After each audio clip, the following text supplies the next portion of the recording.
Bienvenue, frères d'armes. Bienvenue sur Stratégos, la chaîne où nous explorons les grands stratèges qui ont marqué l'histoire. Aujourd'hui, nous traverserons les déserts brûlants du nord de l'Afrique pour parler d'Erwin Rommel, le légendaire renard du désert.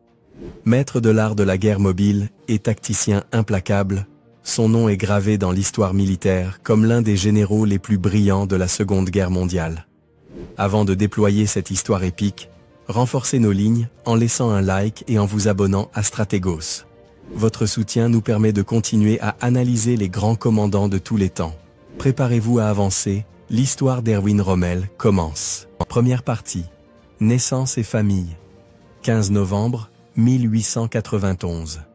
Dans la petite ville de Heidenheim, située dans la région montagneuse de Souabe, au sud de l'Allemagne, naît un enfant qui changera le cours de l'histoire militaire du XXe siècle. Cet endroit, entouré de collines et marqué par un climat austère, sera le théâtre des débuts de la vie d'Erwin Rommel. Heidenheim n'était qu'un village tranquille, où la vie tournait autour des valeurs traditionnelles et du travail acharné. Une petite communauté unie, où tout le monde se connaissait. C'est dans ce contexte que commença à se forger le caractère du futur renard du désert. La famille Rommel appartenait à la classe moyenne, un point intermédiaire dans la structure sociale rigide de l'époque. Son père, Erwin Johannes Eugen Rommel, était instituteur, un homme cultivé et méthodique qui représentait les valeurs de l'éducation et de la discipline. À la maison, il s'occupait d'inculquer à ses enfants l'importance du savoir, mais aussi la responsabilité. Ce n'était pas un homme au caractère tendre, et sa relation avec Erwin serait fondamentale durant les premières années du jeune homme. De son côté, sa mère, Hélène von Luce, provenait d'une famille aisée avec un passé aristocratique. Hélène était une femme chaleureuse, mais d'une volonté de fer. C'est elle qui montra à Erwin l'importance de l'empathie et du respect des autres. Une combinaison intéressante. Un père rigide et une mère affectueuse. Deux influences qui ont modelé sa personnalité complexe. Erwin n'était pas fils unique. Il avait 3 frères et sœurs, Manfred, Helena et Karl. Dès son jeune âge, il se distingua par sa curiosité et son intérêt à comprendre le fonctionnement des choses. Selon des récits familiaux, Erwin pouvait passer des heures à démonter et remonter des jouets, ce qui évoluera plus tard en une fascination pour la mécanique et l'ingénierie. Cependant, comme tout enfant, il a également rencontré des défis. Bien que son père espérait qu'il poursuive une carrière académique, Rommel était un jeune homme turbulent, plus intéressé à explorer le monde physique qu'à rester assis en classe. Cette différence d'attente générera des tensions dans la relation père-fils. L'enfance de Rommel s'est déroulée pendant une période fascinante de l'histoire allemande. À la fin du XIXe siècle, l'Allemagne était un empire en plein essor, récemment unifié sous le leadership d'Otto von Bismarck. L'industrialisation progressait à pas de géant et les villes grandissaient rapidement. Cependant, dans des endroits comme Heidenheim, la vie restait rurale et marquée par les traditions.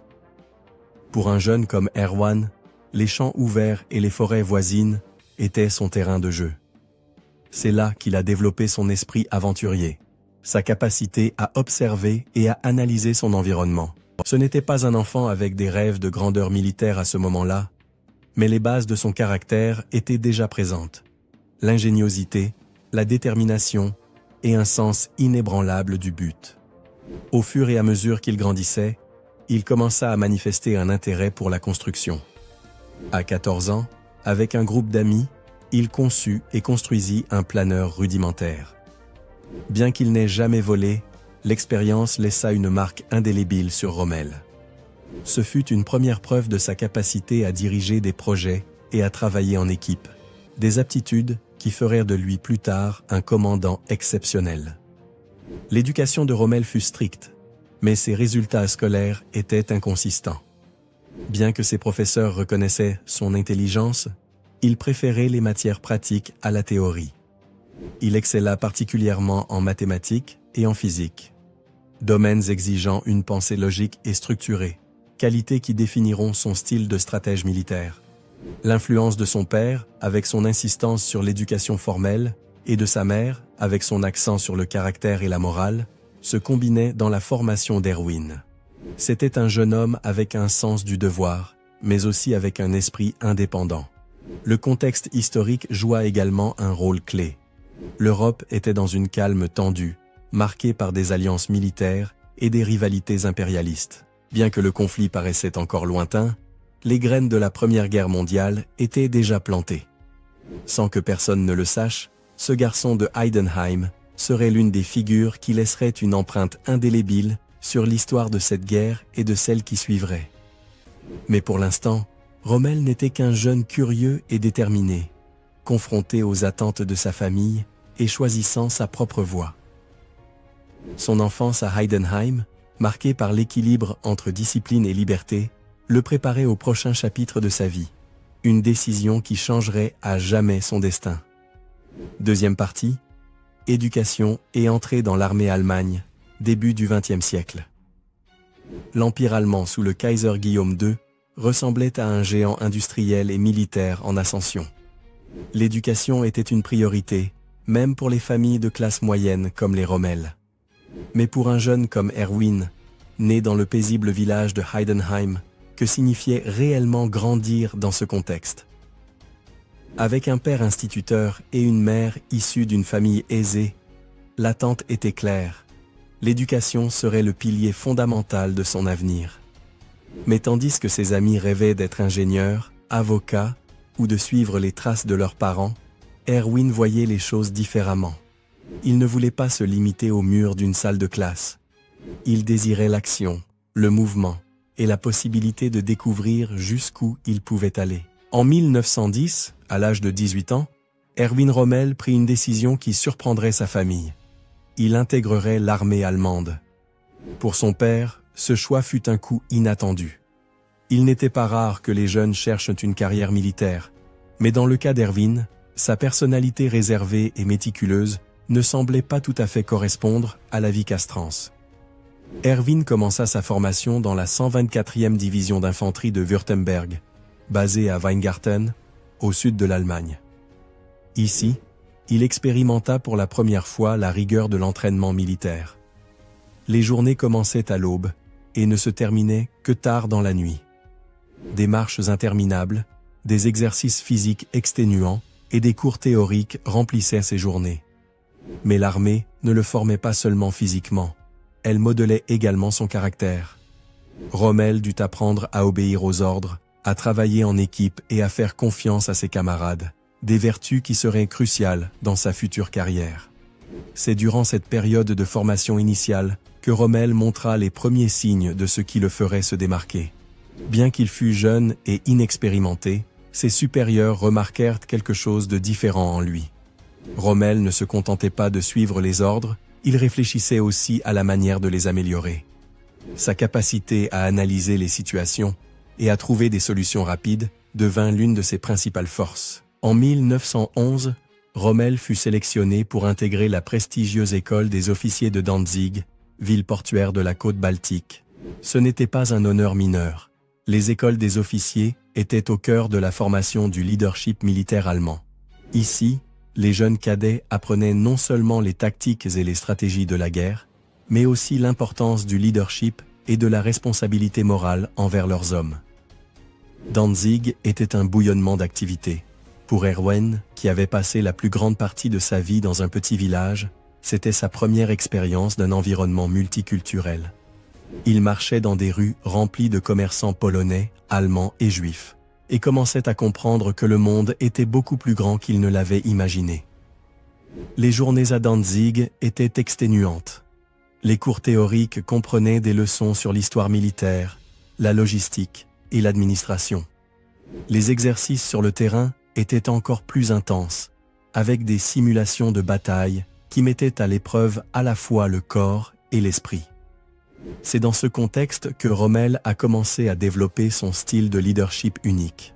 Rommel n'était pas le cadet le plus fort ni le plus rapide, mais il se distinguait par sa ténacité. Tandis que d'autres pouvaient faiblir lors des longues marches ou des manœuvres sous la pluie, Erwin était toujours là, poussant un peu plus loin, s'exigeant au maximum. C'est aussi à Danzig que Rommel a commencé à forger sa réputation de leader qui appréciait ses hommes. À une occasion, lors d'un exercice particulièrement difficile, il lui fut assigné de diriger un petit groupe pour prendre une colline simulée. Au lieu de suivre la route évidente, il décida de diviser son équipe en 2 groupes, en envoyant l'un par le flanc, tandis qu'il menait l'autre directement vers l'objectif. La manœuvre fut un succès retentissant et laissa une impression durable sur ses supérieurs. En 1912, après avoir terminé sa formation à Danzig, Rommel reçut le grade de lieutenant. Pour lui, ce n'était que le commencement.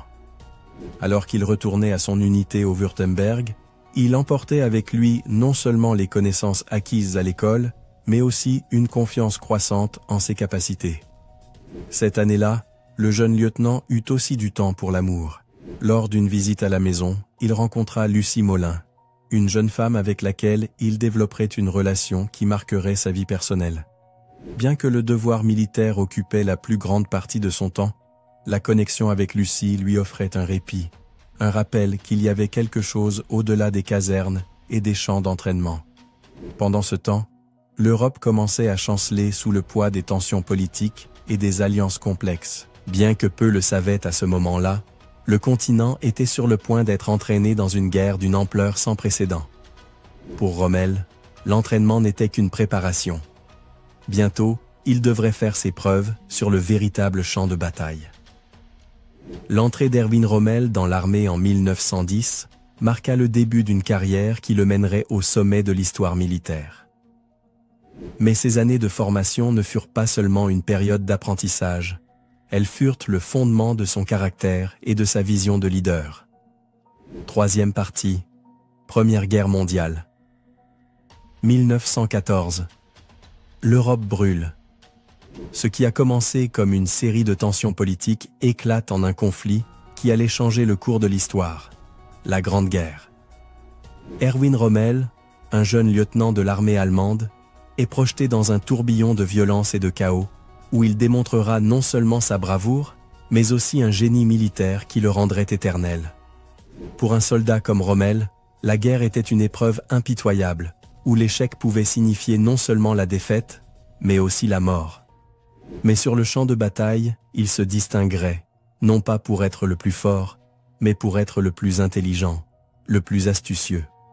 Durant les premiers mois de la guerre, Rommel fut envoyé sur le front occidental, où le monde découvrit pour la première fois la brutalité des tranchées. La ligne de bataille, qui s'étendait de la mer du Nord à la Suisse, était un enfer de boue, de barbelés et d'artillerie. Ici, Rommel se distingua rapidement par sa capacité à diriger ses hommes dans des conditions extrêmes. Lors de l'une de ses premières actions, près de Verdun, Rommel reçut l'ordre de prendre une position ennemie fortifiée. Contrairement à d'autres officiers qui auraient lancé une attaque frontale, Rommel opta pour une approche différente. Sous le couvert de la nuit, il mena personnellement un petit groupe, utilisant le terrain à son avantage pour s'infiltrer dans les lignes ennemies. Le résultat fut un succès complet. Ils prirent la position avec des pertes minimales. Après avoir fait ses preuves sur le front occidental, Rommel fut transféré en Roumanie en 1916. Un théâtre de guerre moins connu mais tout aussi critique. Ici, le jeune officier perfectionna son style de combat. Les affrontements dans les montagnes des Carpates présentaient des défis uniques, des climats extrêmes, des terrains difficiles et un ennemi qui connaissait bien le territoire. Rommel mena ses hommes à travers des cols montagneux glacés, affrontant des forces supérieures en nombre et en position. Lors d'un affrontement particulièrement notable, son unité fut encerclée par des troupes roumaines dans une étroite vallée. Au lieu de se rendre, Rommel organisa une contre-attaque surprise à l'aube, utilisant le brouillard comme couverture. L'ennemi, déconcerté, prit la fuite, et Rommel en sortit victorieux.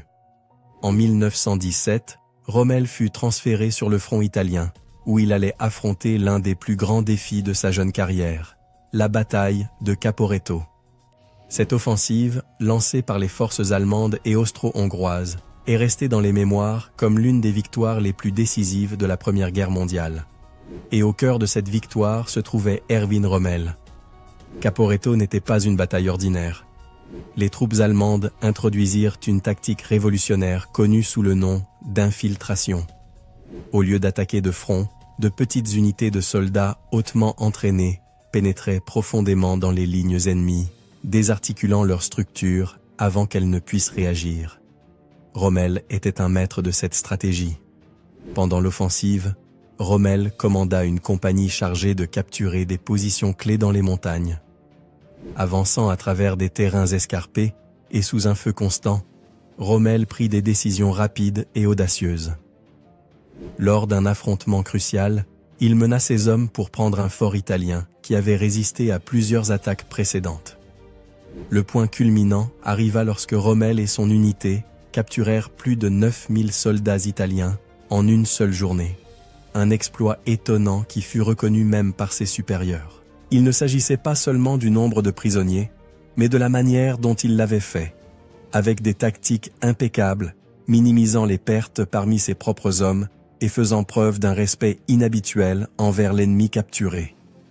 Pour ses actions à Caporetto et tout au long de la guerre, Erwin Rommel fut décoré de la Croix de fer de première classe, l'une des plus hautes distinctions de l'armée allemande. Cette médaille n'était pas seulement une reconnaissance de sa valeur, mais aussi un symbole de son potentiel. Rommel n'était pas un officier ordinaire, c'était un stratège né, un leader qui inspirait ses hommes et défiait les attentes de ses supérieurs. La Grande Guerre prit fin en 1918, laissant un continent dévasté et une génération marquée par la souffrance. Pour Rommel, cependant, ce n'était que le début. À 27 ans, il était sorti des tranchées non seulement comme un survivant, mais comme un héros. Mais les véritables défis étaient encore à venir. Quatrième partie, démobilisation et nouveau commencement, 1918. La Grande Guerre est terminée, mais pour Erwin Rommel, le jeune officier qui a démontré son génie sur les champs de bataille européens, la paix n'a pas apporté le repos, mais l'incertitude. L'Allemagne, vaincue et humiliée par le traité de Versailles, faisait face à un avenir sombre. Son armée, autrefois l'une des forces les plus redoutées du monde, était réduite à l'ombre d'elle-même. Rommel, comme tant d'autres officiers allemands, a dû décider: poursuivre une carrière militaire dans un pays sans direction claire ou chercher un nouveau destin dans un monde à jamais changé. Le traité de Versailles, signé en 1919, n'a pas seulement réduit les frontières de l'Allemagne, mais aussi son armée. Les forces armées allemandes, désormais connues sous le nom de Reichswehr, ont été limitées à 100 000 hommes, un chiffre qui permettait à peine de maintenir une armée fonctionnelle. Pour quelqu'un comme Rommel, qui avait dédié sa vie au service militaire, les perspectives étaient décourageantes. Cependant, Rommel a réussi à rester dans les rangs. Cela était dû en partie à sa réputation impeccable durant la Première Guerre mondiale, mais aussi à sa capacité à s'adapter aux nouvelles circonstances. Au lieu de se décourager, il a vu dans cette réduction une occasion de se réinventer. Rommel a été affecté comme instructeur à l'école d'infanterie de Dresde. Là, il a commencé à former les futurs leaders militaires de l'Allemagne. Mais ce n'était pas un instructeur ordinaire. Contrairement à beaucoup de ses contemporains, Rommel croyait en l'apprentissage pratique. Ce n'était pas un homme de discours interminables ni de théories abstraites. Pour lui, la clé était dans l'action. Dans les salles de classe et sur les terrains d'entraînement, Rommel enseignait à ses élèves non seulement à suivre les ordres, mais aussi à penser stratégiquement, à remettre en question et à improviser. Il utilisait des exemples de ses propres expériences durant la Première Guerre mondiale, racontant comment la créativité et l'ingéniosité pouvaient faire la différence entre la victoire et la défaite. Durant cette période, Rommel a commencé à écrire. Il voulait partager ses expériences et ses leçons avec un public plus large. Le résultat fut son livre « Infanterie greift an » ou « L'infanterie attaque », une œuvre qui est rapidement devenue un texte essentiel pour les officiers militaires, non seulement en Allemagne, mais dans le monde entier. Le livre n'était pas seulement un manuel tactique, c'était un témoignage de son approche unique de la guerre. Il détaillait ses expériences durant la Première Guerre mondiale, notamment lors de batailles comme Caporetto, et offrait des conseils pratiques sur le leadership, les tactiques d'infiltration et la gestion des troupes en situation critique. Le livre reflétait également quelque chose de plus profond: la passion de Rommel pour l'enseignement. Pour lui, former les nouvelles générations n'était pas seulement une tâche, mais un devoir. Il voulait s'assurer que les erreurs du passé ne se répètent pas, que les futurs leaders comprennent l'importance de la préparation, de l'adaptabilité et surtout de l'humanité au cœur de la guerre. Mais cette période de calme relatif n'a pas été exempte de défis. La République de Weimar, fragile depuis sa naissance, a connu des crises politiques et économiques constantes. Le chômage, l'inflation et les tensions sociales menaçaient de déstabiliser le pays. Dans ce contexte, être militaire n'était pas seulement un privilège, mais une immense responsabilité. Rommel, cependant, a évité de s'impliquer dans les luttes politiques qui divisaient l'Allemagne. Pour lui, l'armée devait rester au-dessus de la politique, concentrée sur sa mission de défense du pays. Cette neutralité serait une caractéristique qui définirait sa carrière, même dans des temps beaucoup plus turbulents. En 1929, Rommel a été promu major et a poursuivi son travail d'instructeur, cette fois à l'école d'infanterie de Potsdam. Là, il a consolidé sa réputation comme l'un des meilleurs formateurs d'officiers d'Allemagne. Ses méthodes, bien qu'exigeantes, étaient efficaces, et beaucoup de ses élèves le considéraient comme un mentor et un modèle à suivre. Pendant ce temps, Infanterie-Greiftansa continuait de gagner en popularité. Son approche pratique et accessible en faisait une référence non seulement pour les officiers militaires, mais aussi pour les civils intéressés par la compréhension de la guerre moderne. L'entre-deux-guerres fut une période de préparation pour Rommel, tant sur le plan personnel que professionnel. Bien que la Reichswehr fût réduite, son accent mis sur la qualité plutôt que sur la quantité signifiait que des hommes comme Rommel joueraient un rôle crucial dans la future transformation de l'armée allemande. À son insu, cette période de calme serait la base sur laquelle Rommel bâtirait son héritage. Les leçons qu'il a prises en tant qu'instructeur et auteur le prépareraient aux défis à venir, défis qui mettraient à l'épreuve non seulement ses compétences de commandant, mais aussi son humanité. Par sa plume et son enseignement, Rommel laissa une empreinte indélébile sur l'armée allemande. Mais la paix ne durerait pas. L'Allemagne était en pleine mutation, et avec elle, le monde se dirigeait vers une tempête encore plus grande. Pour Rommel, les années tranquilles de la République de Weimar seraient un répit avant que les vents de la guerre ne le ramènent sur le champ de bataille. 5e partie, ascension sous le régime nazi. En 1933, l'Allemagne était à un tournant.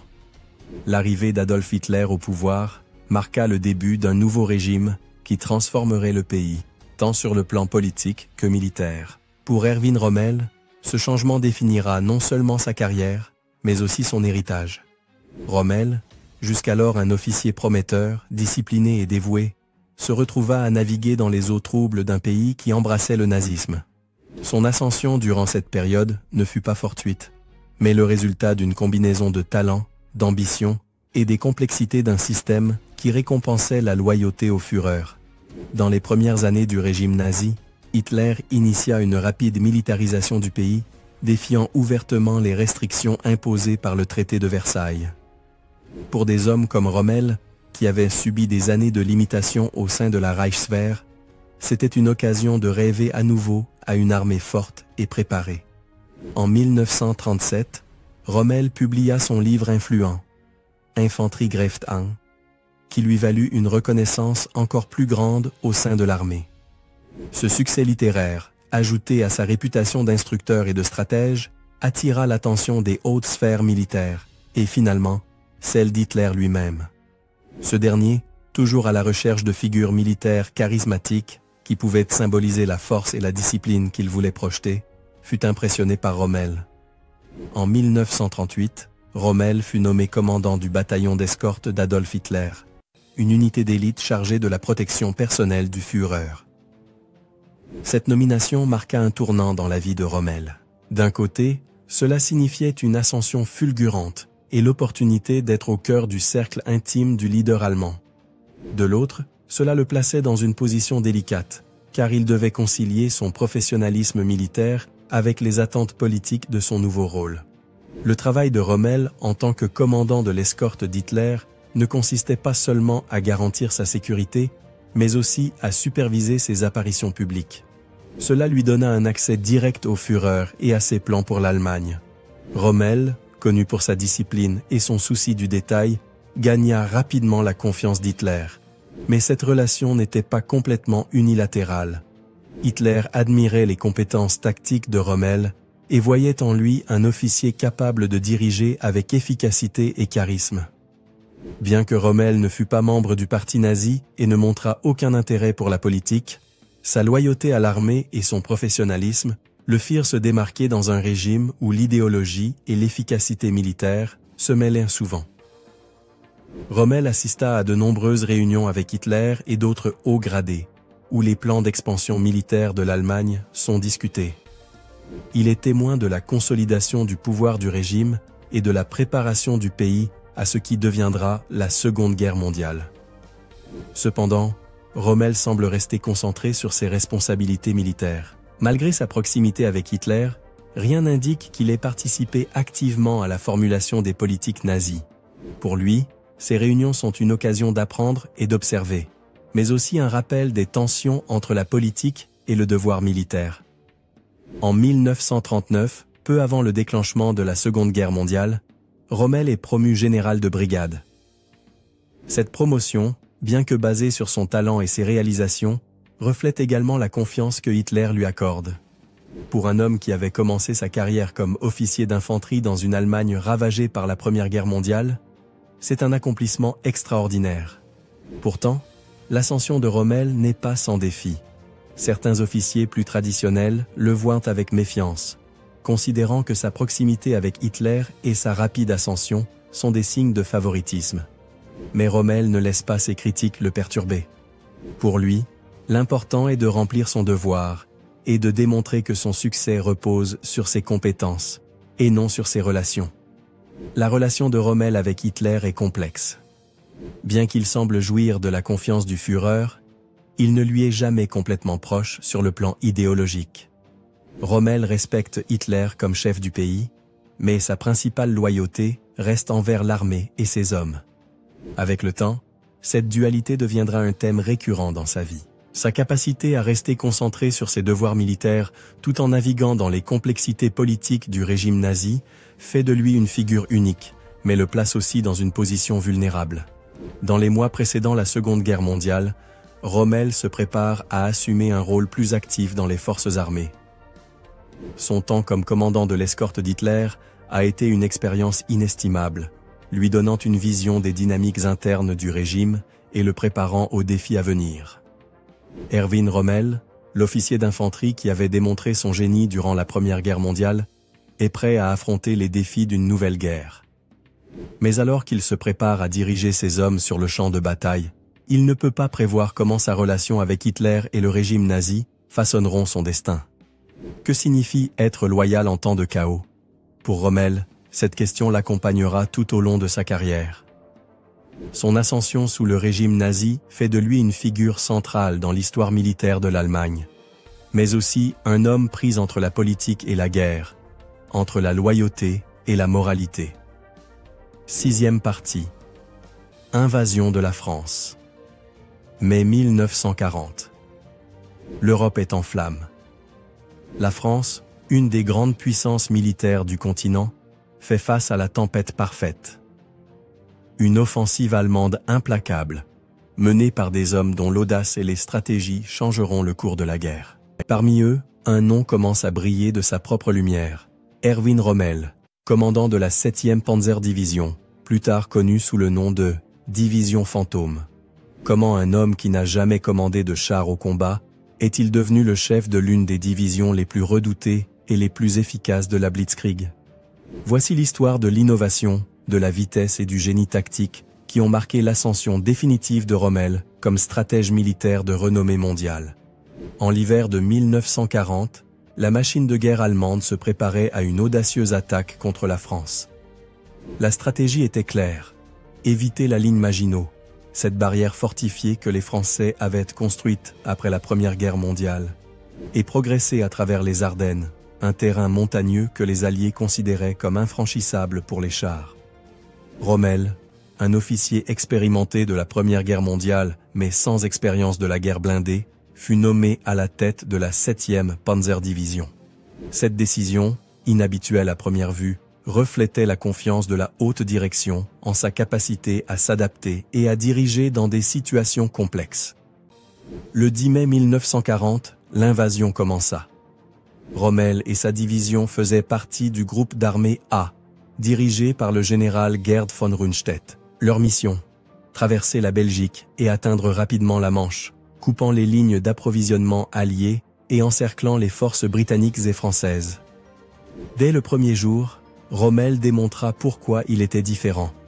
Alors que d'autres commandants avançaient prudemment, Rommel adopta une approche agressive et déterminée. Il utilisa au maximum la vitesse et la mobilité de sa division, surmontant des obstacles apparemment impossibles et désorientant les forces alliées. L'un des aspects les plus remarquables de l'avancée de Rommel fut sa capacité à garder l'initiative. Au lieu d'attendre des ordres détaillés du commandement supérieur, il prenait des décisions sur le terrain, s'adaptant aux circonstances et aux actions de l'ennemi. Cette flexibilité lui permit d'exploiter les faiblesses des lignes alliées et d'avancer plus vite que quiconque ne l'attendait. Sa division gagna le surnom de « division fantôme », car elle disparaissait souvent des cartes et réapparaissait derrière les lignes ennemies, semant le chaos et la destruction. L'un des moments les plus significatifs de la campagne fut le franchissement de la Meuse.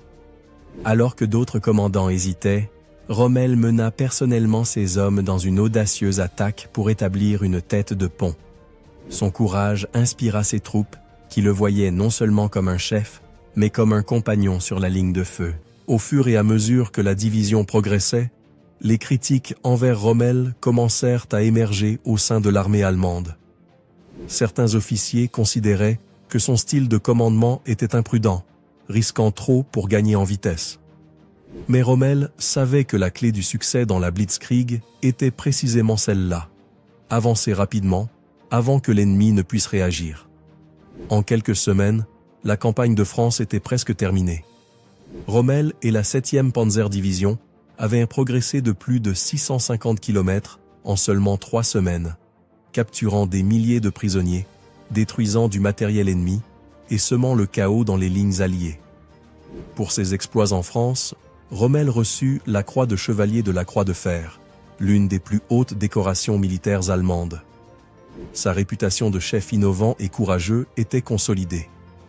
Mais ce succès le plaça également dans le viseur d'Adolf Hitler, qui commencerait à le voir comme une figure clé dans ses projets futurs.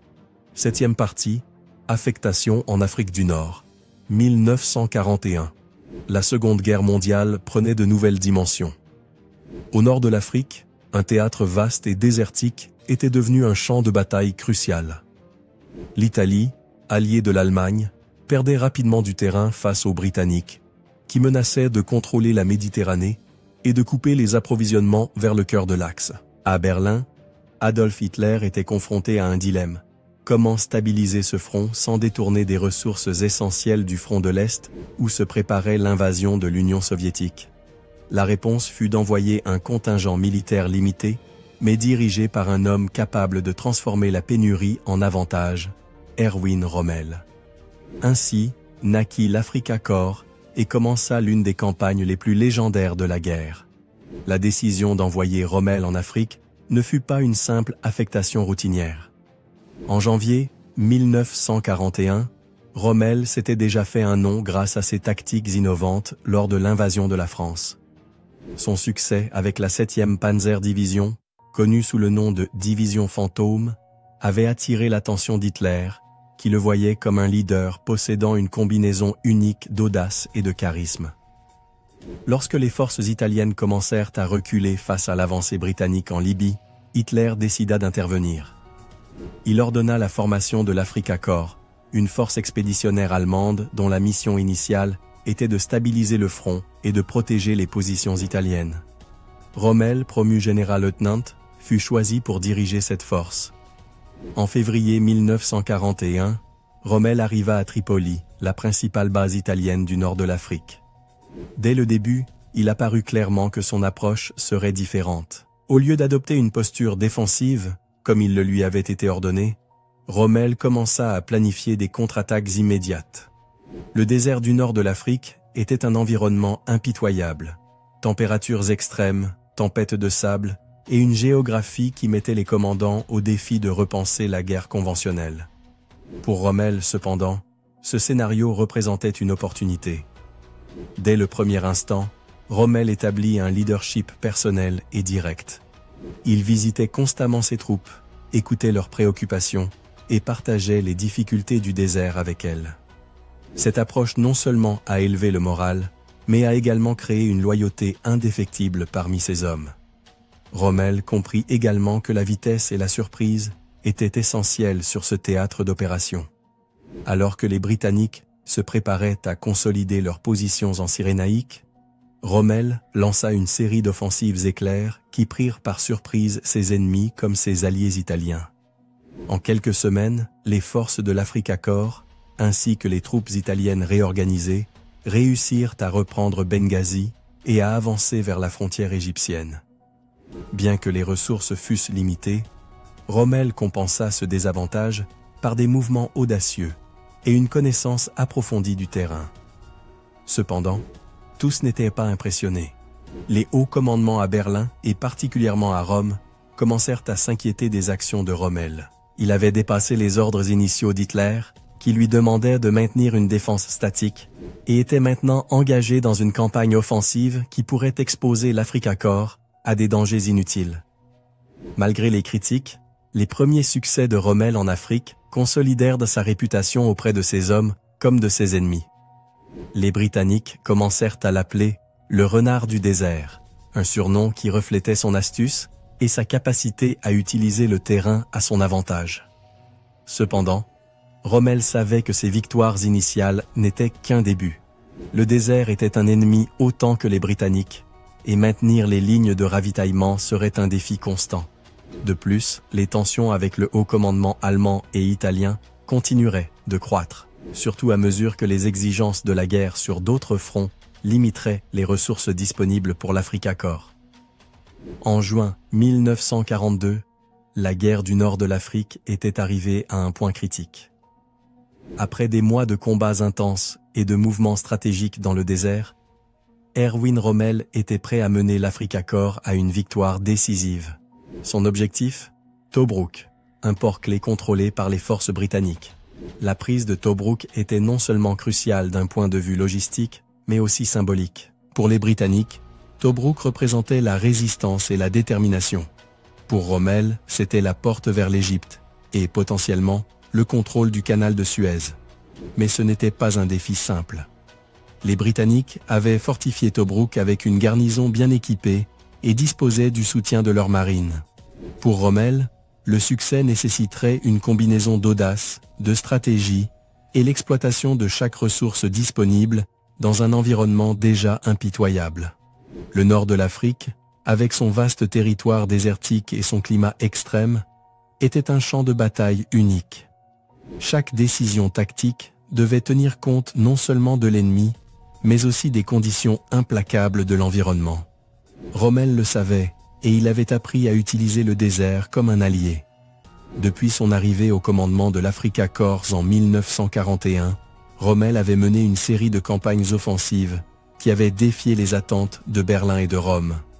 Ses avancées rapides et ses tactiques de manœuvre avaient contraint les Britanniques à reculer vers Tobrouk, leur position clé en Libye. Rommel avait tenté de capturer Tobrouk en 1941, mais la résistance britannique avait contrecarré ses plans. Cependant, cette fois-ci était différente. Avec le soutien renouvelé des Italiens et les leçons tirées des combats précédents, Rommel était déterminé à ne pas échouer. Le 20 juin 1942, Rommel lança son assaut final sur Tobrouk. L'offensive commença par un bombardement massif qui désorienta les défenses britanniques. Contrairement aux tentatives précédentes, Rommel utilisa cette fois des tactiques coordonnées, combinant attaques d'infanterie, de chars et d'artillerie, avec une précision chirurgicale. L'offensive fut rapide et dévastatrice. En moins de 48 heures, les forces de l'Africa Corps avaient rompu les lignes défensives britanniques et pris le contrôle du port. La garnison alliée, composée principalement de troupes sud-africaines, se rendit en masse. Tobrouk, un bastion qui avait résisté pendant 8 mois en 1941, tomba aux mains de Rommel en quelques jours. Ce fut un coup dévastateur pour les Britanniques, tant sur le plan stratégique que moral.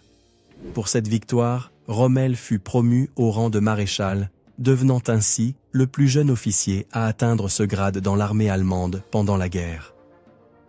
Avec Tobrouk sous contrôle, Rommel ne perdit pas de temps pour planifier son prochain mouvement. Son objectif était l'Égypte, et plus précisément El Alamein, un point stratégique à seulement 100 km d'Alexandrie. L'Africa Corps progressa rapidement, prenant Mersa Matruh et s'approchant dangereusement des lignes défensives britanniques à El Alamein. Cependant, les difficultés commencèrent à s'accumuler. Le désert, qui avait été un allié, devenait maintenant un obstacle. Les lignes de ravitaillement allemandes étaient au bord de la rupture, et les Britanniques, renforcés par des troupes du Commonwealth et ayant accès à plus de ressources, étaient déterminés à arrêter l'avancée de l'Africa Corps à tout prix. Malgré les difficultés, Rommel continua de faire pression. Son charisme et son leadership inspirèrent ses hommes, mais la réalité du conflit commençait à peser sur l'Africa Corps. Les Britanniques, dirigés par de nouveaux commandants comme Bernard Montgomery, réorganisaient leurs forces et se préparaient à une contre-offensive qui définirait le destin du nord de l'Afrique. La victoire à Tobrouk et l'avancée vers l'Égypte consolidèrent la réputation de Rommel comme l'un des commandants les plus brillants de la Seconde Guerre mondiale. Cependant, le désert ne pardonne pas, et les défis à venir mettraient à l'épreuve non seulement son génie tactique, mais aussi la capacité de l'Africa Corps à résister dans un environnement de plus en plus hostile. 8e partie, El Alamein et la retraite.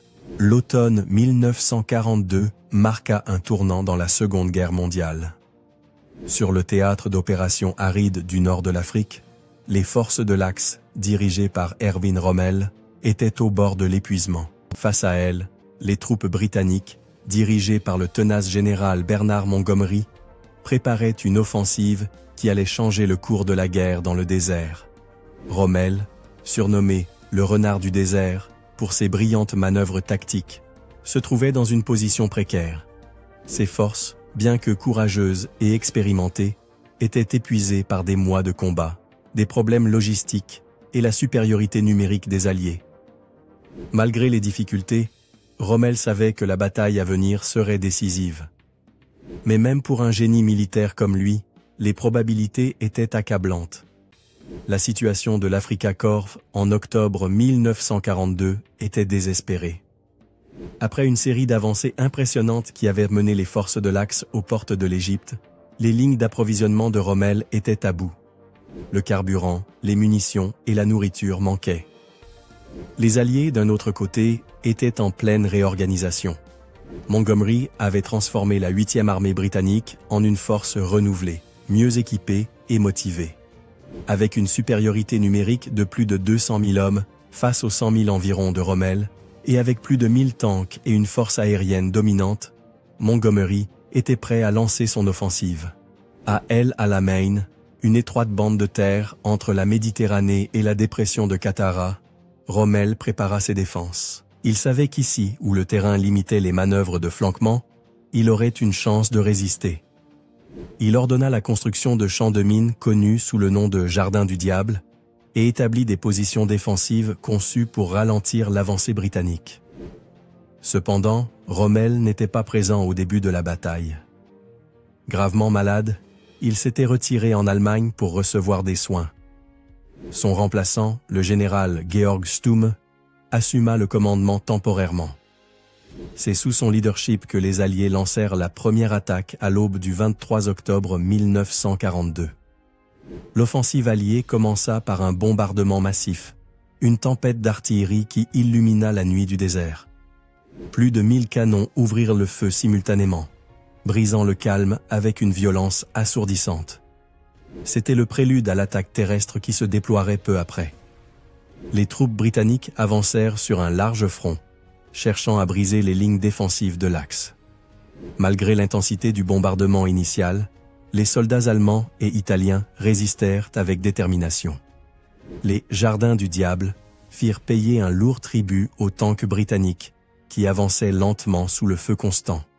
Rommel, informé du début de l'offensive, retourna au front le 25 octobre, reprenant le commandement à un moment critique.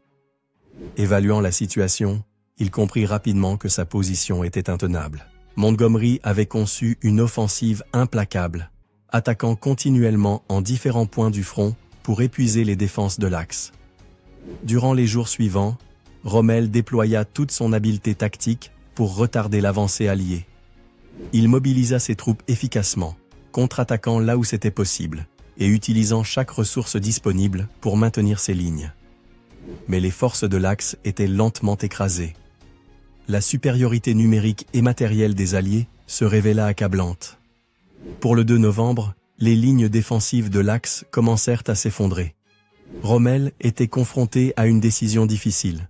Continuer à combattre et risquer l'anéantissement total de ses troupes, ou reculer et préserver ce qui restait de son armée. Le 3 novembre 1942, Rommel ordonna la retraite. Ce fut une décision douloureuse pour un commandant qui avait toujours combattu avec ténacité, mais ce fut aussi une démonstration de son pragmatisme stratégique.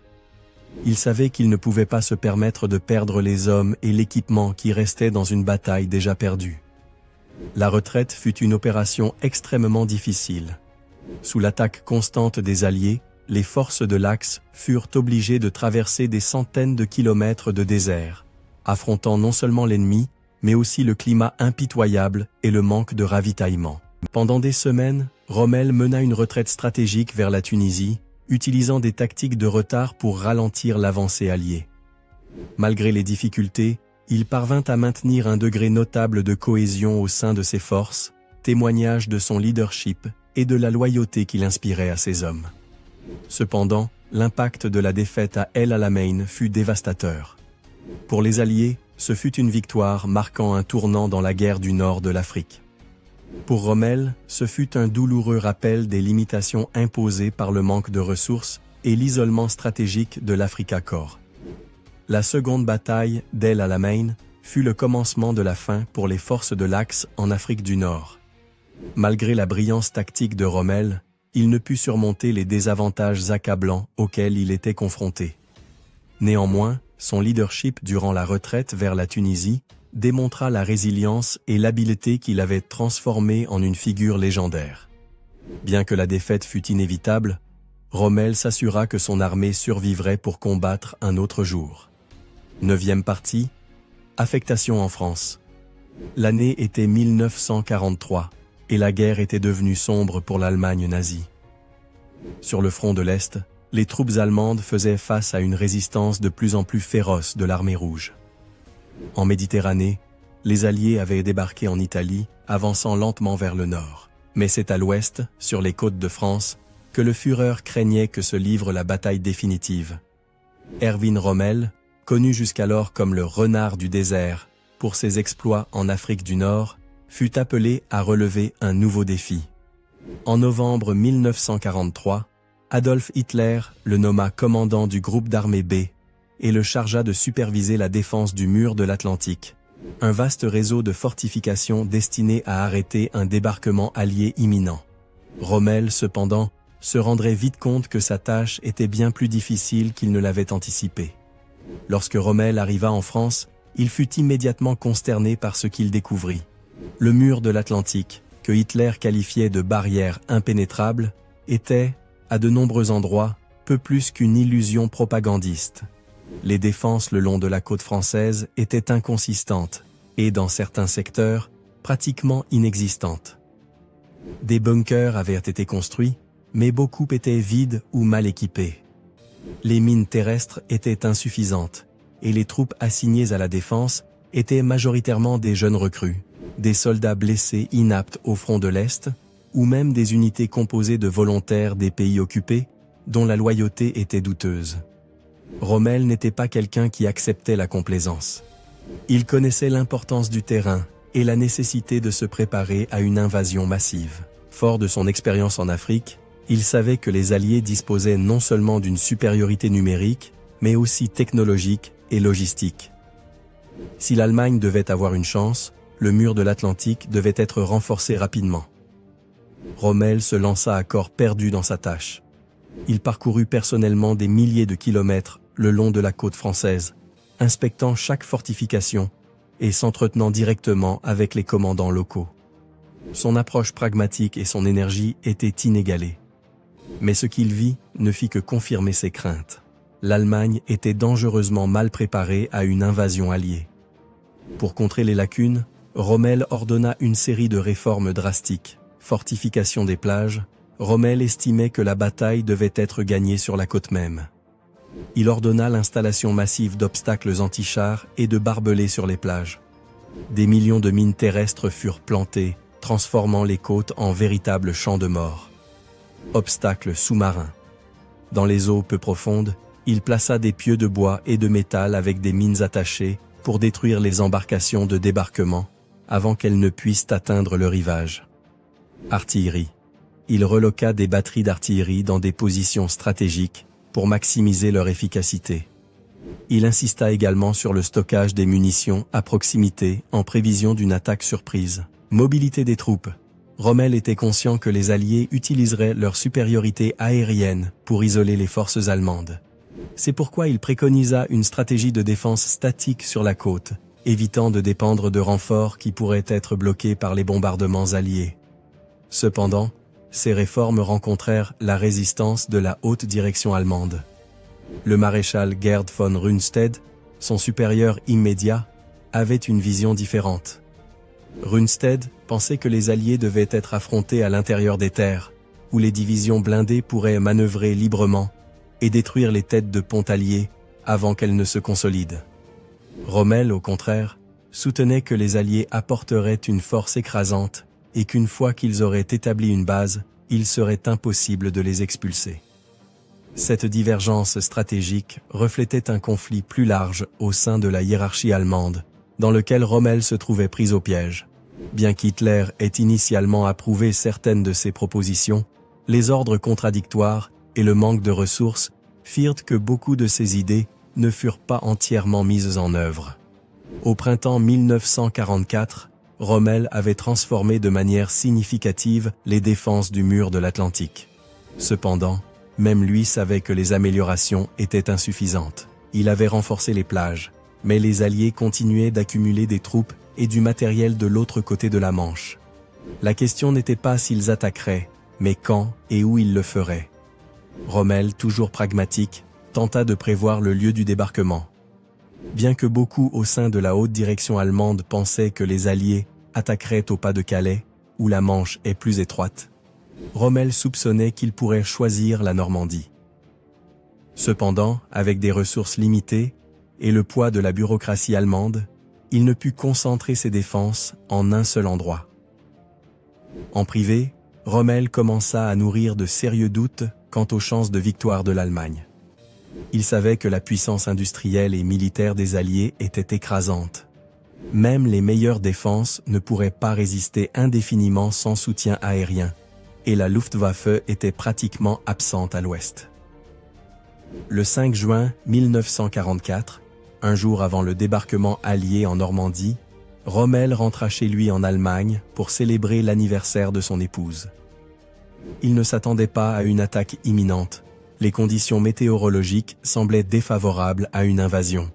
Mais les Alliés étaient sur le point de démontrer que même le climat ne pourrait pas les arrêter. La nomination d'Erwin Rommel en France comme commandant du groupe d'armée B marqua une nouvelle étape de sa carrière, une étape qui le confronta à des défis monumentaux. Dans le désert du nord de l'Afrique, il avait pu compenser le manque de ressources par l'audace et l'ingéniosité. Mais sur les côtes de France, il se confronta à une réalité incontournable. La guerre était devenue un jeu de nombres et les Alliés avaient l'avantage. Malgré ses efforts pour renforcer le mur de l'Atlantique, Rommel savait qu'il luttait contre le temps et contre un ennemi qui détenait toutes les cartes. Sa nomination en France ne le plaça pas seulement au cœur de l'une des plus grandes opérations militaires de l'histoire, mais le poussa également à remettre en question les décisions d'Hitler et l'avenir de l'Allemagne. 10e partie. Préparatifs en vue de l'invasion alliée. À la fin de 1943, les signes d'une invasion alliée imminente étaient de plus en plus clairs. De l'autre côté de la Manche, les forces britanniques et américaines accumulaient des troupes, des véhicules et des fournitures. Pour l'Allemagne, Le défi était immense. Protéger une ligne de côte de plus de 2500 km s'étendant de la Norvège à l'Espagne. Au cœur de ces préparatifs se trouvait Erwin Rommel, le maréchal de champ auquel Hitler avait confié la défense du mur de l'Atlantique. Mais ce qui semblait dès le départ une tâche colossale fut encore compliqué par les tensions au sein du haut commandement allemand et les divergences d'opinion sur la manière de faire face à la menace alliée. Lorsque Rommel prit le commandement du groupe d'armée B, sa première priorité fut d'évaluer les défenses du mur de l'Atlantique. Ce qu'il découvrit était alarmant. Malgré des années de propagande proclamant le mur comme une barrière infranchissable, la réalité était différente. Dans de nombreux secteurs, les fortifications étaient rudimentaires. Des bunkers avaient été construits, mais il manquait d'armement adéquat.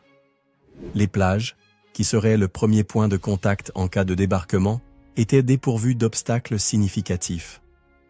Le pire de tout, les troupes affectées à la défense étaient pour la plupart inexpérimentées ou insuffisantes. Rommel savait que la clé pour vaincre les Alliés était de les arrêter sur les plages. Une fois qu'ils réussiraient à établir une tête de pont, leur nombre et leurs ressources supérieures garantiraient leur avancée. C'est pourquoi il proposa une stratégie audacieuse. Transformer les plages en champs de mort. Rommel ordonna de renforcer les défenses avec une approche implacable. Des millions de mines terrestres furent plantées sur les plages et leurs environs.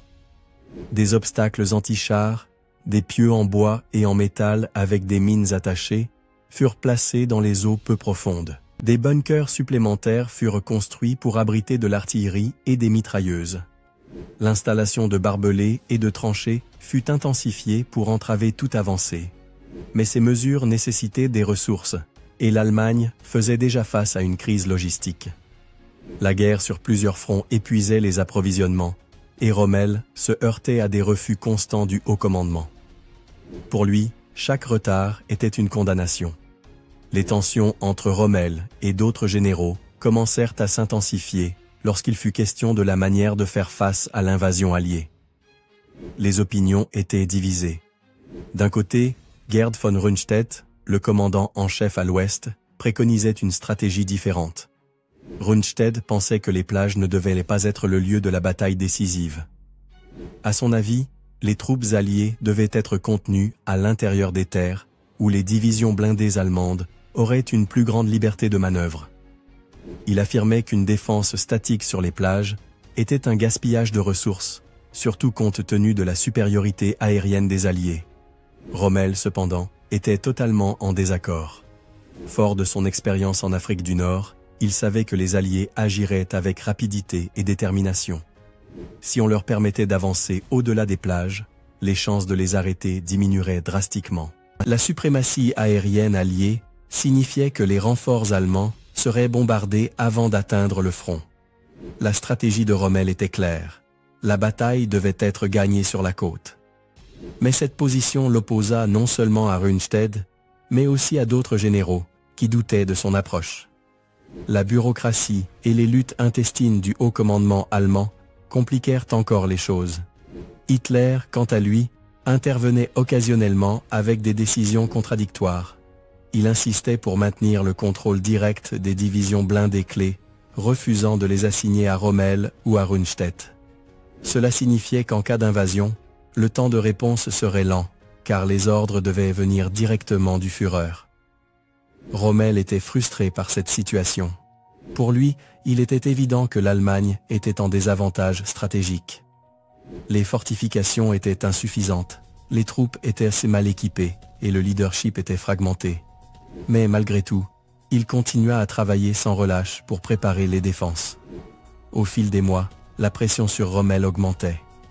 Les renseignements indiquaient que les Alliés massaient une force considérable en Angleterre, prête à traverser la Manche. Mais le lieu exact du débarquement restait un mystère. Nombreux étaient ceux au sein du haut commandement allemand, dont Rundstedt, qui pensait que l'attaque principale aurait lieu au pas de Calais, point le plus proche entre la France et l'Angleterre. Cette hypothèse conduisit à concentrer les troupes et les ressources dans cette zone. Cependant, Rommel soupçonnait que les Alliés pourraient opter pour un lieu moins évident, comme la Normandie. Rommel travaillait contre la montre.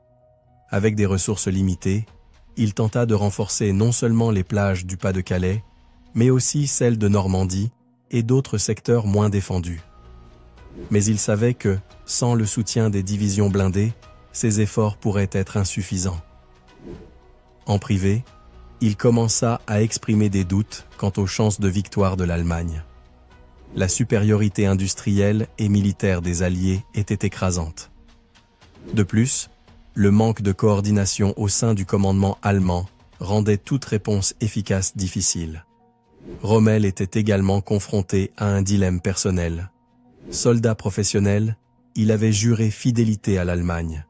Mais les décisions erratiques de Hitler et la réalité évidente de la guerre le conduisirent à remettre en question son rôle dans le conflit.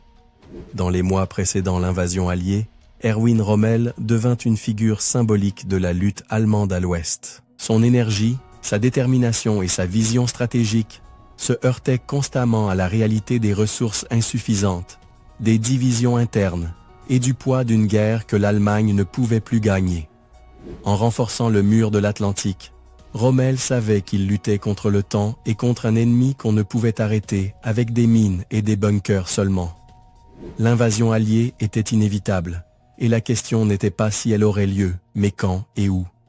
Ce moment, chargé de tensions et de préparatifs fébriles, marqua le prélude à l'une des plus grandes opérations militaires de l'histoire, le jour J 11e partie, Opération Overlord. L'aube du 6 juin 1944 marqua le début de l'opération Overlord, la plus grande invasion amphibie de l'histoire. Sur les plages de Normandie, le destin de l'Europe occidentale était suspendu à un fil. Pour Erwin Rommel, le maréchal chargé de défendre le mur de l'Atlantique, ce jour fut l'aboutissement de mois de planification, de frustration et d'avertissements ignorés. Bien que Rommel ait lutté de toutes ses forces pour renforcer les défenses côtières, ce qui se produisit le jour J mit à l'épreuve son leadership et sa capacité à faire face à un ennemi à la supériorité écrasante. Ce fut le commencement de la fin, non seulement pour sa carrière militaire, mais aussi pour le régime nazi qu'il servait. Lorsque le soleil commença à se lever sur la Manche ce 6 juin, Rommel n'était pas en Normandie. Contre toute attente, il avait décidé de rentrer en Allemagne quelques jours auparavant pour fêter l'anniversaire de son épouse et régler des affaires personnelles. Son absence à ce moment critique résultait d'une combinaison de fatigue, de frustration et peut-être de l'intuition que la lutte en Normandie était vouée à l'échec. Depuis sa nomination comme commandant du groupe d'armée B, Rommel avait travaillé sans relâche pour renforcer les défenses du mur de l'Atlantique. Cependant, ses efforts avaient été limités par la bureaucratie, les luttes internes du haut commandement allemand et le manque de ressources. Rommel croyait fermement que la clé pour arrêter l'invasion alliée résidait dans les plages. Pendant des mois, il avait supervisé la construction d'obstacles anti-chars, le déploiement de mines et l'installation de barbelés. Mais malgré ces avertissements, les renforts promis n'arrivèrent jamais dans l'ampleur nécessaire. Ce que Rommel ne pouvait contrôler était le facteur humain. Beaucoup de troupes sous son commandement étaient de jeunes recrues ou des soldats plus âgés, dépourvus de l'expérience et de l'entraînement nécessaires pour affronter une force alliée bien équipée et hautement motivée. Dans les premières heures du 6 juin, les cieux et les eaux de Normandie furent le théâtre d'une intense activité. Des milliers d'avions alliés bombardèrent les positions défensives allemandes, tandis que des parachutistes atterrissaient derrière les lignes ennemies pour semer le chaos.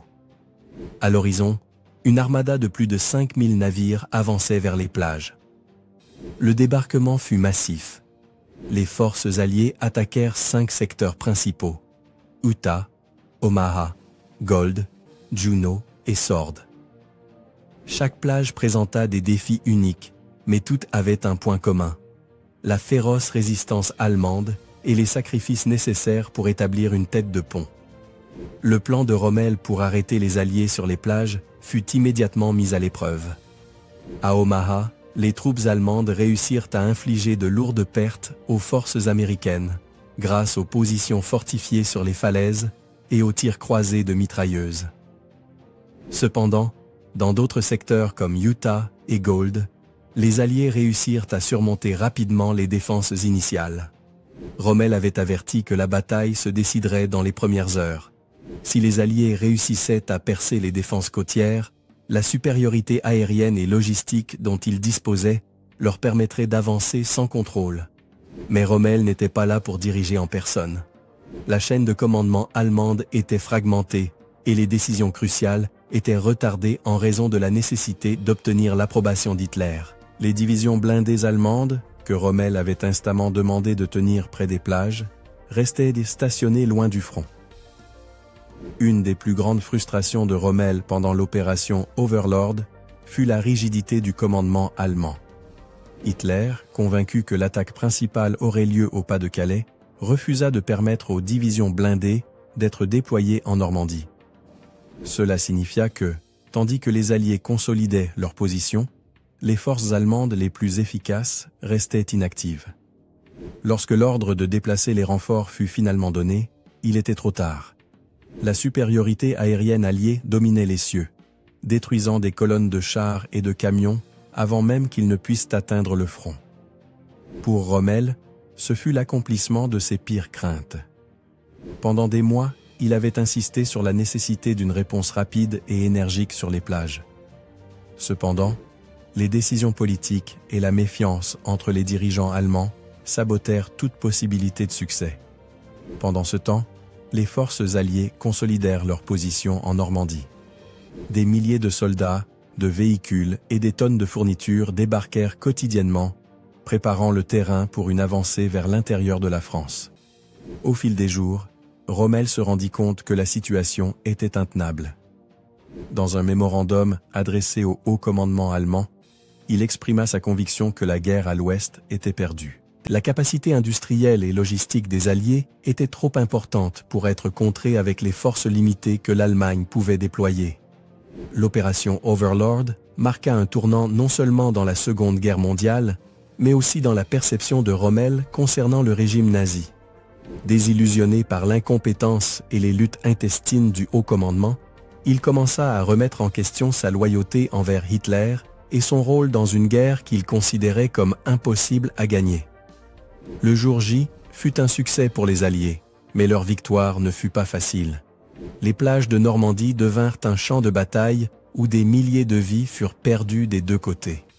Pour les Allemands, cela représenta le début de la fin sur le front occidental. Pour Rommel, l'échec en Normandie fut un coup personnel et professionnel. Il avait tout fait pour préparer les défenses, mais les obstacles qu'il a rencontrés au sein même du système allemand se sont avérés insurmontables. L'opération Overlord n'a pas seulement scellé le destin du Troisième Reich, mais a également marqué le début de la fin pour Erwin Rommel.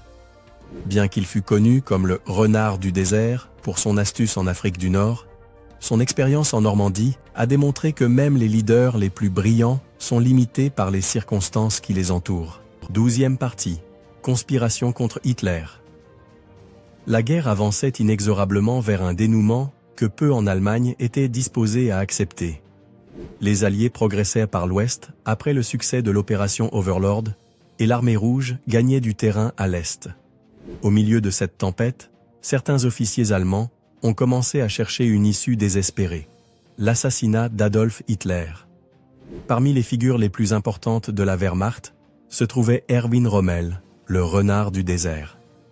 Bien qu'il ait initialement été un fervent partisan du Führer, l'expérience en Normandie et les défaites successives l'ont amené à remettre en question non seulement les stratégies militaires d'Hitler, mais aussi son leadership absolu. C'est dans ce contexte que son nom a commencé à être mentionné indirectement dans la conspiration du 20 juillet 1944. Erwin Rommel n'a pas toujours été un critique d'Hitler. Au début de la Seconde Guerre mondiale, il avait bénéficié de la faveur personnelle du dictateur qui lui confiait des missions importantes et le considérait comme l'un de ses généraux les plus talentueux.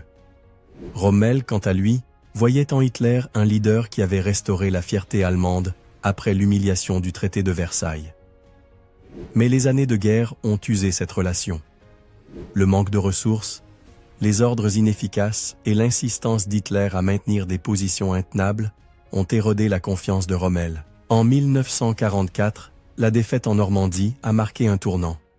Rommel a compris que la guerre était perdue, et que continuer ne mènerait qu'à plus de souffrance pour l'Allemagne. C'est alors que les conspirateurs du 20 juillet, dirigés par Klaus von Stauffenberg, ont commencé à chercher des alliés au sein de la Wehrmacht. Bien que Rommel n'ait jamais été un membre actif du complot, ses critiques ouvertes envers le leadership d'Hitler et son prestige au sein de l'armée en ont fait un candidat naturel pour leur plan. Rommel n'a jamais approuvé l'assassinat d'Hitler. Sa vision était différente. Il pensait qu'Hitler devait être arrêté et contraint de négocier une reddition avec les alliés occidentaux pour éviter l'occupation soviétique.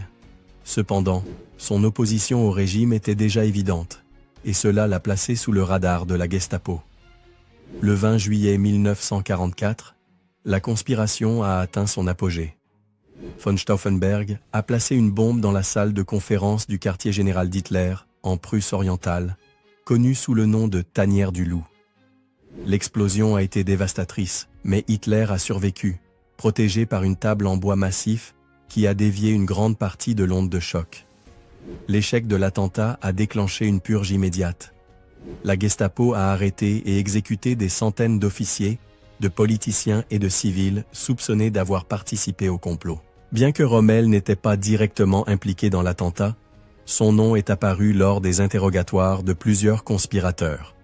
La relation de Rommel avec certains des conspirateurs, comme le général Hans Speidel, chef de son état-major en France, a soulevé des soupçons. Speidel était l'un des conspirateurs clés, et bien qu'il n'ait jamais impliqué directement Rommel, sa proximité a suffi pour que la Gestapo commence à enquêter. De plus, les rapports selon lesquels Rommel avait ouvertement exprimé son mécontentement envers Hitler parvinrent aux oreilles des hautes sphères du régime.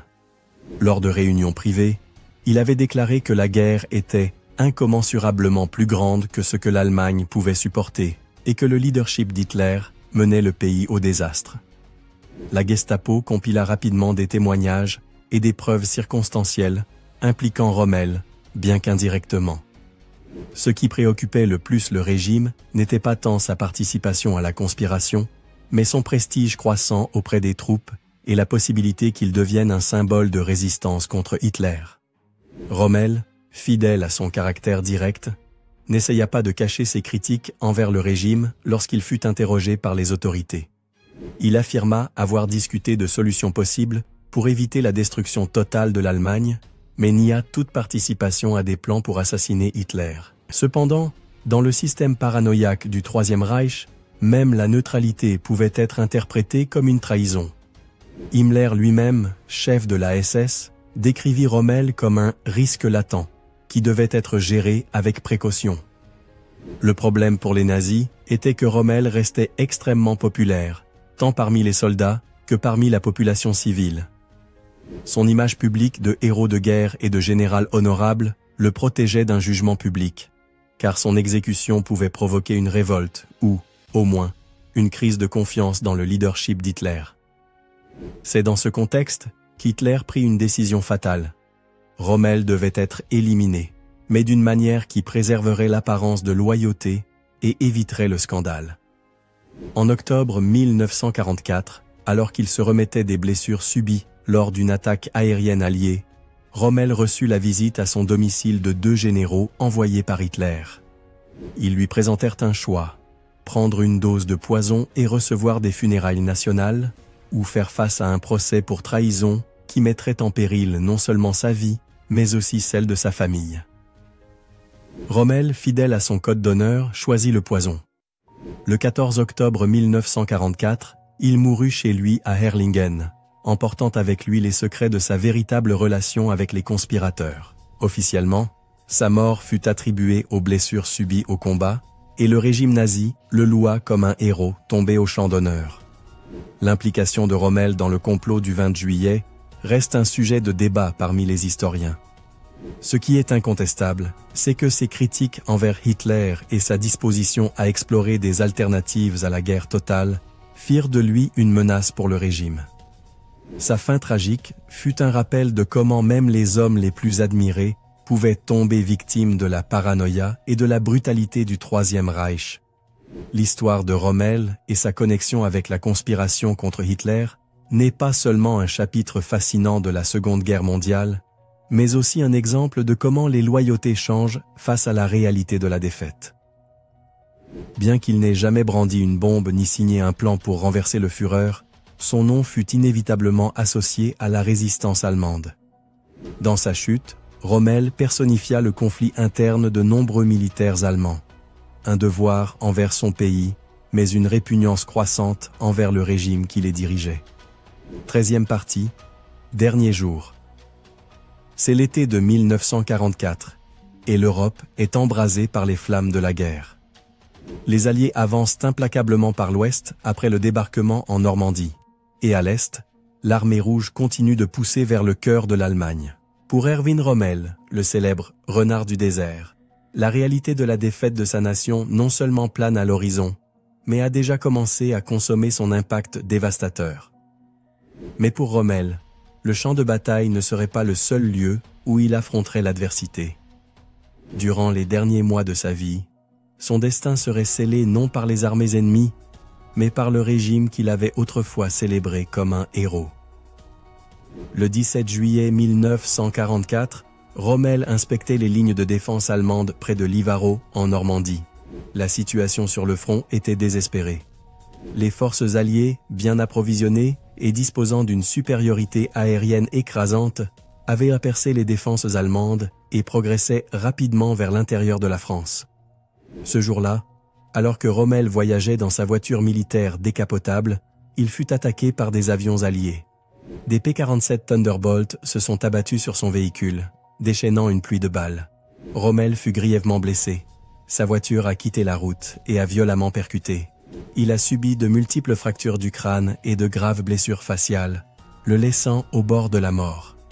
Cette blessure l'a éloigné du champ de bataille au moment le plus critique de la guerre. Pour un homme habitué à diriger depuis le front, l'incapacité physique était une défaite personnelle et professionnelle. Rommel fut transféré à son domicile à Erlingen, dans le sud de l'Allemagne, pour s'y rétablir.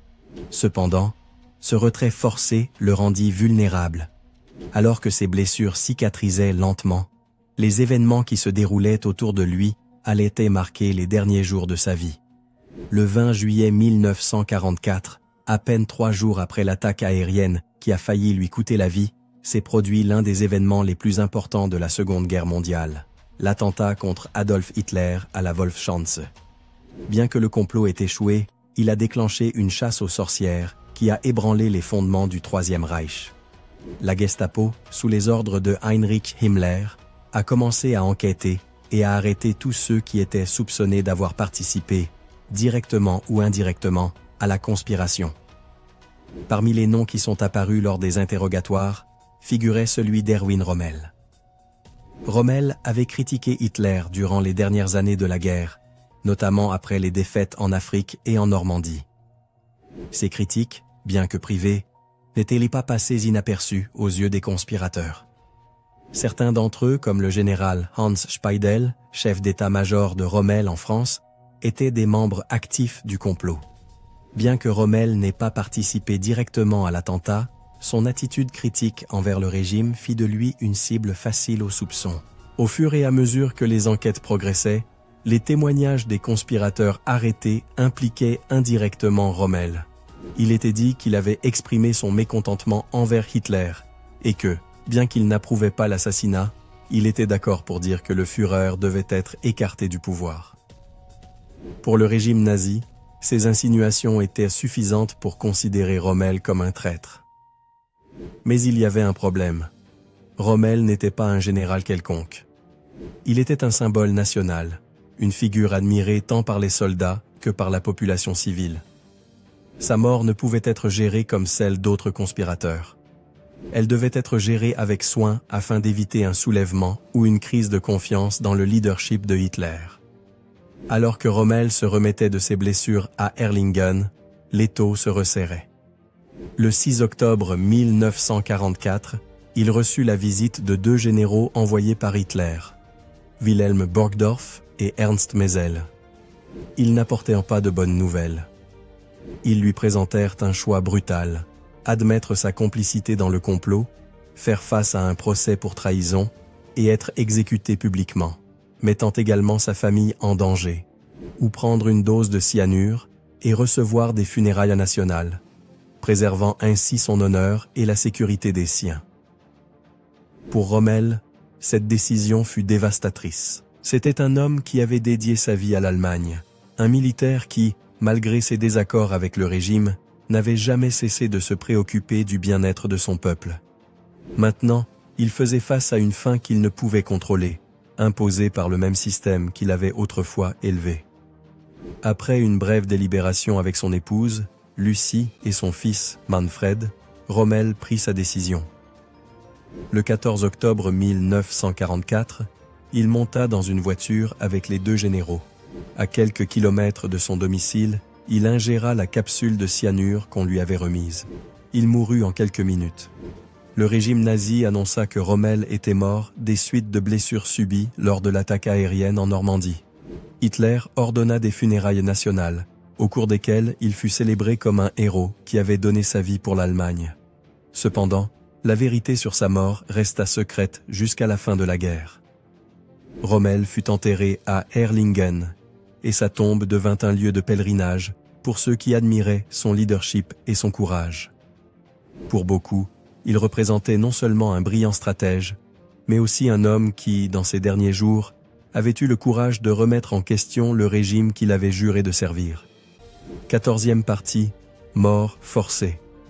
14 octobre 1944. Une date gravée dans l'histoire non seulement comme la fin d'un homme, mais comme le symbole d'un régime disposé à détruire même ses propres héros. Ce jour-là, Erwin Rommel, le brillant général connu sous le nom de Renard du désert, fut contraint de prendre une décision qui scellerait son destin, mourir de sa propre main ou faire face à l'humiliation publique, mettant sa famille en danger. Après l'échec du complot du 20 juillet 1944 contre Adolf Hitler, le régime nazi se lança dans une purge impitoyable.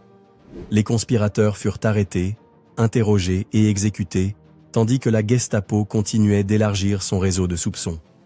Personne n'était à l'abri, pas même ceux qui n'avaient pas participé directement à l'attentat. Erwin Rommel, bien qu'il ne faisait pas partie active de la conspiration, s'était attiré la méfiance du régime. Ses critiques ouvertes des stratégies de Hitler, combinées à son scepticisme croissant quant à la conduite de la guerre, le placèrent sous le regard des autorités. De plus, son association avec des officiers impliqués dans le complot, comme son chef d'état-major, Hans Speidel, fit que son nom apparut à maintes reprises lors des interrogatoires. Début octobre 1944, Rommel était en convalescence chez lui à Erlingen, dans le sud de l'Allemagne, après avoir subi de graves blessures en Normandie. Il croyait que sa position de figure emblématique de la Wehrmacht et sa loyauté envers le peuple allemand le protégeraient. Mais le régime avait d'autres plans. Le 14 octobre 1944, deux officiers arrivèrent au domicile de Rommel. Wilhelm Burgdorf et Ernst Maisel, généraux envoyés directement par Hitler, portaient un ultimatum sans appel. Rommel fut informé des accusations portées contre lui, trahison du Führer et du Reich. Bien qu'il n'existât pas de preuves tangibles de sa participation active au complot, le régime avait décidé que son destin était scellé. Mais Hitler savait que Rommel n'était pas un général comme les autres. C'était le héros de Tobrouk, l'homme qui avait défié le monde dans le désert africain et gagné l'admiration des alliés comme des ennemis. Un procès public, avec toute son exposition, pouvait déclencher un scandale et éroder le moral déjà affaibli du peuple allemand. C'est pourquoi les émissaires de Hitler offrirent à Rommel deux options. Affronter un procès public pour trahison. Cela signifierait une condamnation certaine, une exécution publique, et plus importante encore, des représailles contre sa famille. Choisir de mettre fin à ses jours. S'il optait pour cette solution, il aurait droit à des funérailles nationales, avec honneur militaire, et sa famille serait à l'abri de représailles.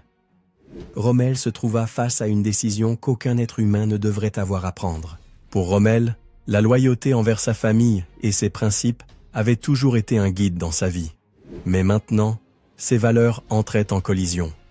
Choisir la vie signifiait la déshonneur et mettre en danger son épouse, Lucie, et son fils, Manfred. Choisir la mort, en revanche, signifiait les protéger, mais renoncer à la possibilité de laver son honneur et de défendre son héritage en personne. Après une brève conversation avec son épouse et son fils, Rommel prit la décision la plus difficile de sa vie. Il savait que sa mort, bien qu'injuste, serait moins préjudiciable à ceux qu'il aimait. Rommel dit au revoir à sa famille, avec un calme qui démentait la tempête intérieure qu'il devait vivre. Il monta dans la voiture avec Burgdorf et Meisel, qui le conduisirent aux environs de Erlingen. Là, on lui offrit une capsule de cyanure. En quelques minutes, Rommel était mort. Le « renard du désert », le brillant stratège qui avait défié les Alliés en Afrique du Nord, avait été réduit au silence par le régime même qu'il avait autrefois servi. La voiture retourna avec son corps inerte, et la nouvelle officielle se répandit rapidement. Erwin Rommel était mort des suites de blessures subies lors d'une attaque aérienne alliée en Normandie. Le 18 octobre 1944, des funérailles nationales furent organisées pour Rommel à Ulm. Des officiers de haut rang de la Wehrmacht assistèrent à la cérémonie, et Hitler envoya ses condoléances dans une tentative de renforcer le récit officiel de sa mort. Pour le régime, ces funérailles étaient un outil de propagande. Il voulait maintenir l'image de Rommel comme un héros qui avait donné sa vie pour l'Allemagne, tout en cachant les circonstances réelles de sa mort. Cependant, les rumeurs sur la vérité commencèrent à se répandre rapidement. Beaucoup de ceux qui avaient reconnu Rommel savaient qu'il n'était pas mort au combat, et les incohérences du récit officiel ne firent qu'attiser les soupçons. 15e partie, héritage militaire et figure historique. Dans l'histoire de la guerre moderne, peu de noms ont atteint l'immortalité comme celui d'Erwin Rommel. Connu comme le renard du désert, sa réputation transcende les générations et les frontières. Pour certains, il est l'incarnation du génie militaire, audacieux, innovateur et toujours un coup d'avance sur l'ennemi. Pour comprendre le génie de Rommel, il est essentiel de remonter à sa maîtrise de la guerre de manœuvre, une approche qui a transformé le combat moderne. La guerre de manœuvre n'est pas seulement une question de vitesse, mais d'exploiter les faiblesses de l'ennemi avec des mouvements calculés et audacieux. Et Rommel l'a perfectionné. La campagne d'Afrique du Nord est devenue son laboratoire tactique. À la tête de l'Afrika Korps, Rommel a fait face à des défis monumentaux. Des lignes d'approvisionnement tendues, des terrains hostiles et un ennemi en supériorité numérique. Malgré cela, il a réussi à maintenir les forces britanniques constamment sur la défensive, avec des victoires qui ont ébloui même ses adversaires. L'une de ses prouesses les plus remarquables a été la bataille de Gazala en 1942. Face à des forces alliées bien positionnées, Rommel a conçu un audacieux mouvement d'encerclement qui a brisé les lignes ennemies. Cette tactique ne lui a pas seulement donné une victoire éclatante, mais a également consolidé sa réputation de maître de l'improvisation et de la stratégie. Rommel excellait non seulement dans la planification, mais aussi dans l'exécution. Il était connu pour diriger depuis le front, inspectant personnellement le terrain et prenant des décisions en temps réel. Cette approche lui a permis de s'adapter rapidement aux changements sur le champ de bataille, une capacité que peu de généraux possédaient. Mais son approche n'était pas seulement technique. Rommel comprenait l'importance du moral. Il gagnait le respect de ses hommes en se préoccupant d'eux et en donnant l'exemple, ce qui encourageait une loyauté indéfectible. Même ses ennemis, comme les Britanniques, admiraient son éthique de combat. Cependant, ce génie tactique n'était pas exempt de limitations. À mesure que sa renommée grandissait, sa relation avec Adolf Hitler se développait également, une connexion aussi cruciale que problématique. Erwin Rommel fut, à bien des égards, un produit du système militaire allemand, un homme loyal au concept de servir son pays. Cette loyauté le poussa initialement à soutenir Adolf Hitler, qui promettait de restaurer la fierté de l'Allemagne après les horreurs de la Première Guerre mondiale et le traité de Versailles. Rommel et Hitler partagèrent une relation étroite durant les premières années du Troisième Reich. Hitler admirait profondément Rommel, le considérant comme un symbole de l'idéal allemand, audacieux, intelligent et déterminé. Rommel, quant à lui, voyait en Hitler un leader qui accomplissait ce que beaucoup pensaient impossible: rendre à l'Allemagne sa place dans le monde. Cependant, cette relation commença à se tendre avec le temps.